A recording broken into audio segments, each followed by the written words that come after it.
Captain's Log 75932. So, I finally got my hands on No Man's Sky. And, yeah, the internet's really torn about this game. I mean, some people love this game, and some people hate this game. But where do I fit in all this? What do I think of this? Before we get to that, I just want to talk about the limited edition box set. So if you don't care about that, probably skip forward to this time, or there's something in the description. There's gonna be something you can click. You can just skip this part. Regardless, let's talk about this very quickly. So yeah, limited edition box set comes in a regular box, cardboard box, and then it slides out, and then it comes in like this book type of box. And this looks cool, but it doesn't have any lines, and it looks kind of awkward. What I mean by that is that I have another box set that's just like this. It looks like a book, and the lines make it look like an actual novel. It freaking looks cool, even opens up, like a freaking Simon Alan Wake, and has all the games there. But the thing is, this one is just plain white, and then when it opens up, I don't know. I don't know why they designed the box like this, but I guess it looks cool in a sense. And what it comes with is a little mini comic book, and I mean mini, this thing is tiny, and it comes with a really cool, little comic, the lore of like the game. Not the lore of the game, but like the lore of the universe in the game, and a really cool artwork, and also a little short story at the end. That's kind of cool. Kind of being the keyword because, they could have done without that. Also, they come with an art book, and art books are usually not my forte, and this one's relatively pretty small. Good artwork, but yeah, that's just my opinion, man. But the crowning achievement of this thing is, of course, the steelbook case. And I just love how simple it is. The freaking just emblem, the freaking No Man's Sky right there. It's just perfect, it's simple, and it looks freaking awesome. So, this looks amazing. Like, just this. Is it worth the money? Also, I forgot to mention, it comes with a static background for your PS4, like a theme. It's cool and everything. Again, it's static, but it has, a really cool soundtrack. It's just, very, quaint and ominous. I like that. But should you buy this version? I mean, it's probably going to go down on sale.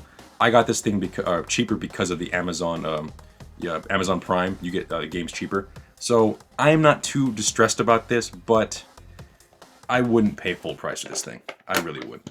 So yeah, with that out of the way, let's get to the actual game. Is No Man's Sky worth a buy? Let's find out.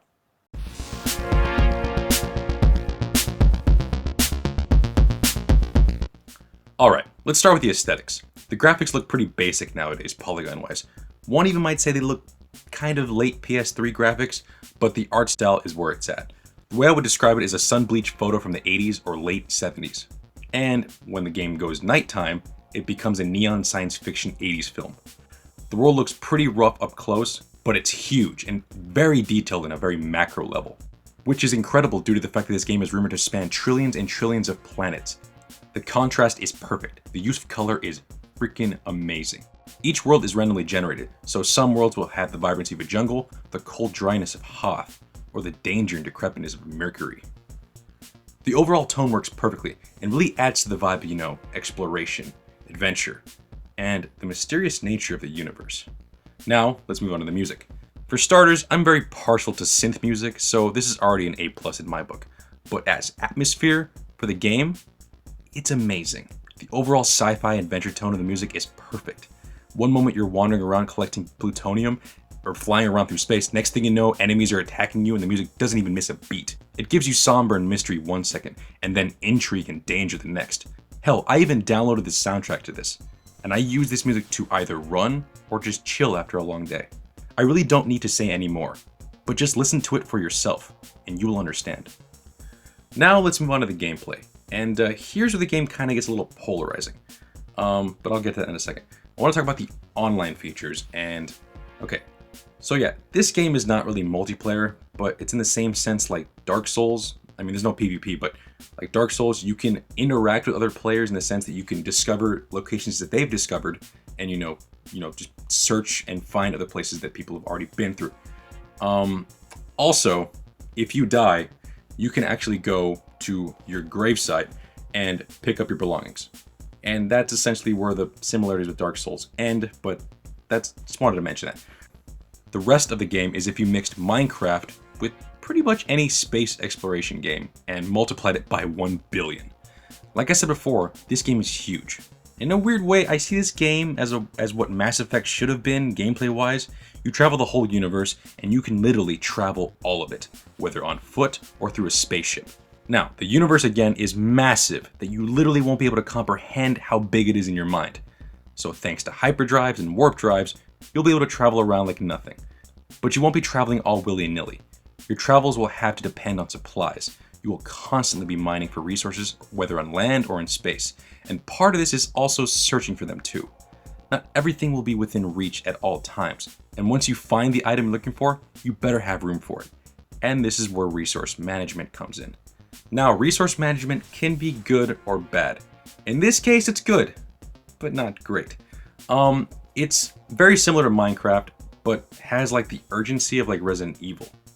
But unlike those games, there's no drop boxes. So you have to carry everything on your back. I mean, sure, you can upgrade your exosuit, carry more stuff, but this is not a fix. You will still have to manage your items diligently and sell off items or even destroy items when you're out in the field to make space. Now, with all of that out of the way, one of the biggest gripes with this game is the beginning. The game literally just drops you on some random planet with a broken ship, and you have to go around and freaking find items to repair your ship. And like I said, this is randomly generated, so some of us might, end up being right next to all the things we need to fix our ship, while other people, like me, will have to trudge around and search for Iridium. That pissed me off, and also, one thing, this game really doesn't do a good job to explain things. All it says is, here's a mining gun, go around, search for things.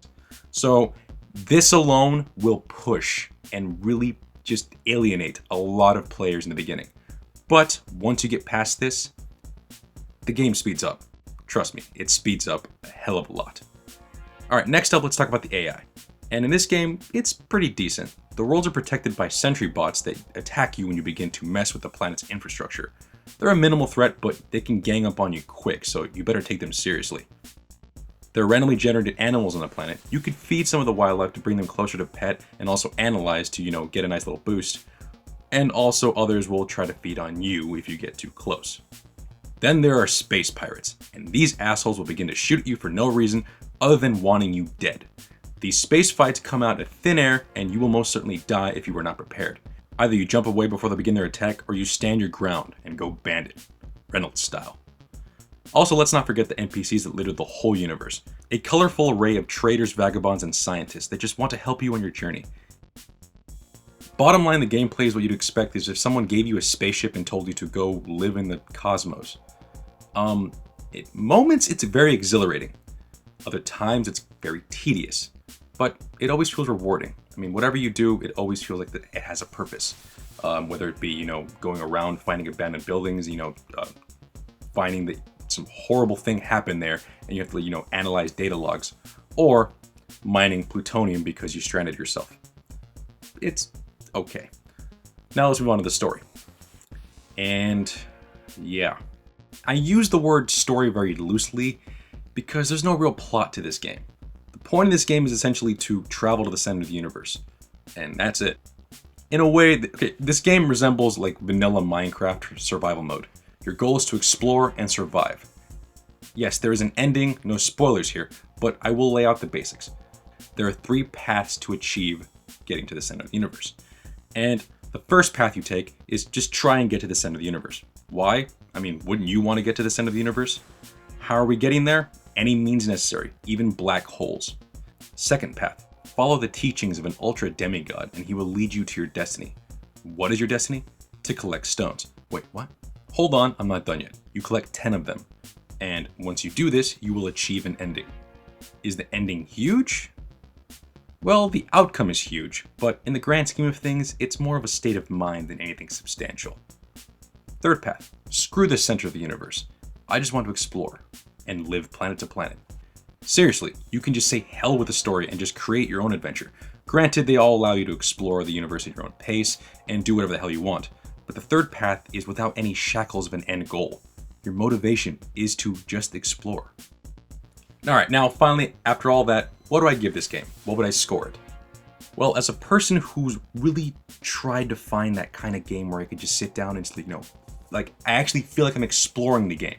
Like legitimately, I feel like I'm exploring. This is a near perfect experience. I mean, I freaking enjoyed the hell out of it.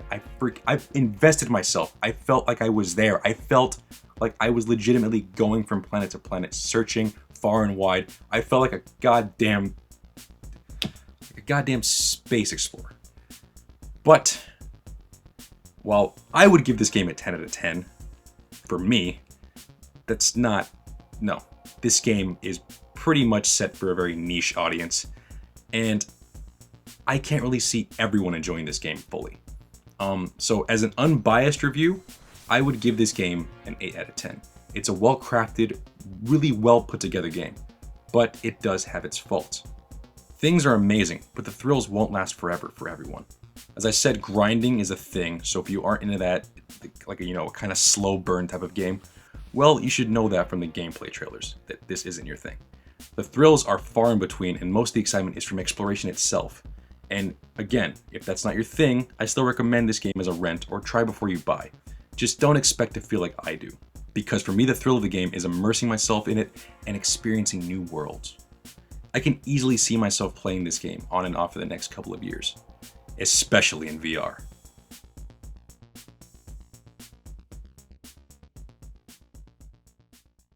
Well, that's the video. And personally, I freaking love this game. I understand it has its faults, it's very tedious in moments, but the overall experience it's worth it. So, also I'm not including bugs. I mean, I understand there's glitches, there's bugs in the game, but those will get ironed out. That's what patches are for.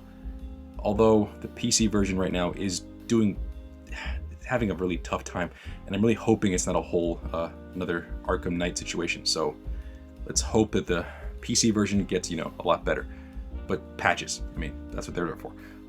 Also, yeah, if you're a person like me that really just wants to explore, I'd recommend buying this game. But if you're not a person like me, I would definitely try before you buy No Man's Sky. That worked out perfectly. But yeah, that's the video. Thank you for watching. Like, comment, and subscribe. And I'll see you guys later.